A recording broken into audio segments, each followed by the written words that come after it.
শাকিব খান মানেই যেন তাণ্ডব, তুফান কিংবা কিং খান। তার হাত ধরে এবার বিপিএলে বাজিমাত করতে যাচ্ছে ঢাকা ক্যাপিটালস।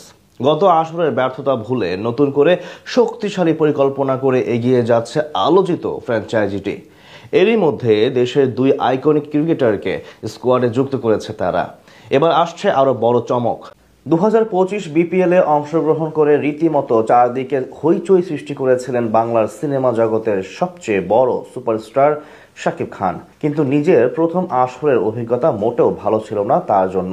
টুর্নামেন্টে হেভিওয়েটের কয়েকটি নাম থাকলেও টিম বন্ডিং ভালো না থাকায় যেতে পারেনি নকআউট পর্ব পর্যন্ত। তাই সেই ভুল থেকে শিক্ষা নিয়ে 2026 বিপিএলে ঘুরে দাঁড়াতে চায় ক্যাপিটালস ফ্র্যাঞ্চাইজি, যার জন্য শক্তিশালী স্কোয়াড এবং বিশেষ পরিকল্পনা করছে রাজধানীবাসীর প্রতিনিধিরা। বিপিএলে ঢাকা ফ্র্যাঞ্চাইজি আলোচনার মূলে থাকার অন্যতম বড় কারণ শাকিব খানের ফেস ভ্যালু। এই সুপারস্টারের কারণে স্বাভাবিকভাবে বৃদ্ধি পেয়েছে দলের বাজার মূল্য।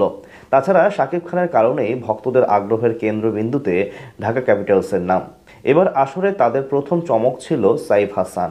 গতবার রংপুর রাইডার্সের হয়ে খেলা এই তারকা ওপেনারকে সরাসরি চুক্তির ভিত্তিতে স্কোয়াডে যুক্ত করেছে ফ্র্যাঞ্চাইজিটি। ব্যাট হাতে দারুণ ছন্দে আছেন সাইফ। গত এশিয়া কাপে শ্রীলঙ্কা এবং ভারতের মতো দলের বিপক্ষে হাফ সেঞ্চুরি করে তাক লাগিয়ে দিয়েছিলেন সবাইকে। এরপর দ্বিপাক্ষিক সিরিজগুলোতেও দিয়েছেন নিজের সামর্থ্যের প্রমাণ। এদিকে তার মতোই দেশের আরেক তারকা ক্রিকেটার তাসকিন আহমেদকে ডিরেক্ট সাইনিংয়ের মাধ্যমে কিনে নিয়েছে ঢাকা ক্যাপিটালস। অর্থাৎ আগামী আসরে তাকেও দেখা যাবে নিজ বিভাগের প্রতিনিধিত্ব করতে। বল হাতে গত মৌসুমের সর্বোচ্চ উইকেট শিকারী বোলার ছিলেন তাসকিন। এছাড়া সম্প্রতি জাতীয় দলের হয়েও দারুণ